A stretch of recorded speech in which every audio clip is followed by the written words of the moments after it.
ইউক্রেনে হামলা বাড়লেও পুতিন শান্তি চান, মন্তব্য ডোনাল্ড ট্রাম্পের। কিয়েভের ব্যাপারে আবারও হতাশা ব্যক্ত। ইউক্রেনের জন্য ইইউর ৩,০০০ কোটি ইউরো সহায়তা আটকে দিল হাঙ্গেরি। ভারতের কীর্তি ফাঁস করেছি, বিস্ফোরক মন্তব্য ট্রাম্পের। কানাডার ওপর ফের শুল্ক আরোপের হুমকি। যুক্তরাষ্ট্রের সঙ্গে উত্তেজনার মধ্যে ভারতকে কাছে টানছে চীন। গাজায় ফের যুদ্ধের জন্য সেনাবাহিনীকে প্রস্তুত থাকতে নির্দেশ নেতানিয়াহু। ত্রাণ অবরোধ তুলতে ৪ দিনের আলটিমেটাম হুতি। সিরিয়ায় সরকারি বাহিনী ও আসাদপন্থীদের সংঘর্ষে নিহত অন্তত ১৮০।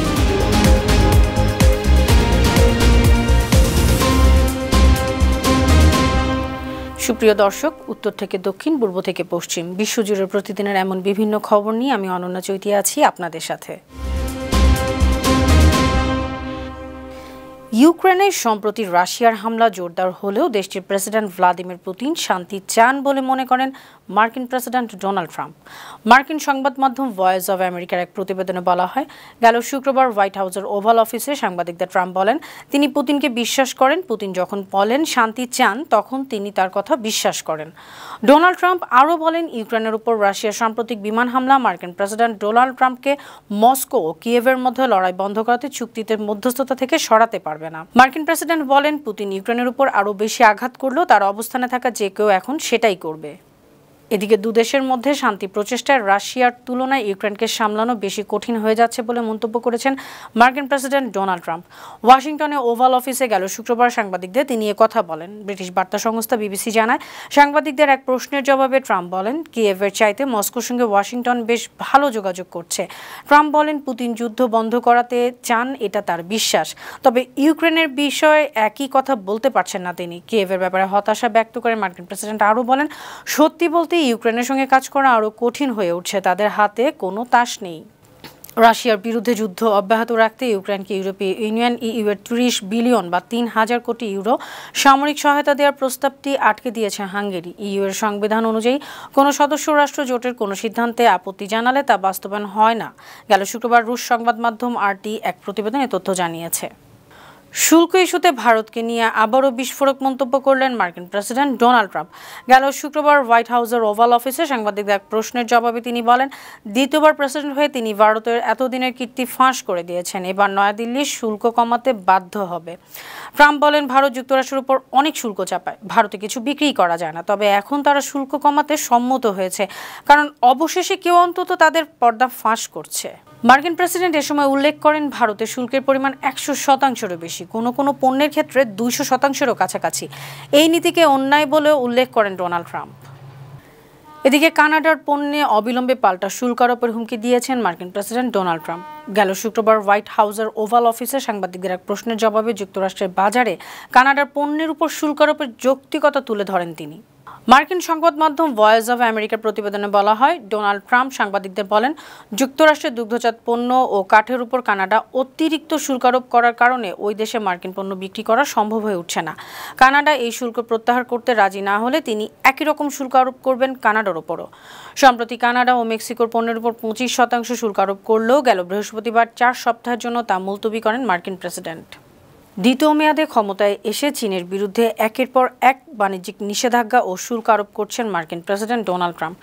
এমন পরিস্থিতিতে যুক্তরাষ্ট্রের সঙ্গে উত্তেজনার মধ্যে ভারতকে কাছে টানতে চাইছে চীন। ভারতের সংবাদ মাধ্যম এনডিটিভির খবরে বলা হয়, চীনের পররাষ্ট্রমন্ত্রী ওয়াং ই বলেছেন, বিশ্বের দুটি বৃহৎ উন্নয়নশীল দেশ ভারত ও চীনের প্রধান লক্ষ্য হওয়া উচিত অর্থনৈতিক উন্নয়ন এবং জাতীয় পুনর্জাগরণ। একে অপরের বিরুদ্ধে কাজ না করে দেশ দুটি পারস্পরিক সহযোগিতা ও সমর্থনের মাধ্যমে এগিয়ে যেতে পারে। তবে চীনের এই আহ্বানের পর ভারতের পক্ষ থেকে এখনও কোনো আনুষ্ঠানিক প্রতিক্রিয়া আসেনি। ফিলিস্তিনের গাজা উপত্যকায় ফের যুদ্ধের জন্য ইসরায়েলের প্রতিরক্ষা বাহিনীকে প্রস্তুত থাকার নির্দেশ দিয়েছেন দেশটির প্রধানমন্ত্রী বেনিয়ামিন নেতানিয়াহু। গেল শুক্রবার ইসরায়েলি সংবাদ মাধ্যম কান নিউজের এক প্রতিবেদনে তথ্য জানিয়েছে।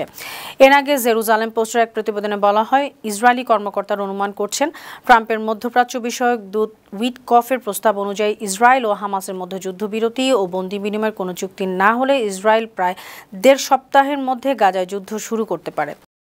উইটকফের প্রস্তাবে বলা হয়েছে জীবিত জিম্মিদের অর্ধেক মুক্তি এবং অব্যাহত চুক্তির প্রথম দিনে অর্ধেক মৃতদেহ ফেরত পাঠাতে হবে, বাকি জিম্মি এবং মৃতদেহ পাঠাতে হবে যুদ্ধবিরতির শেষ দিন।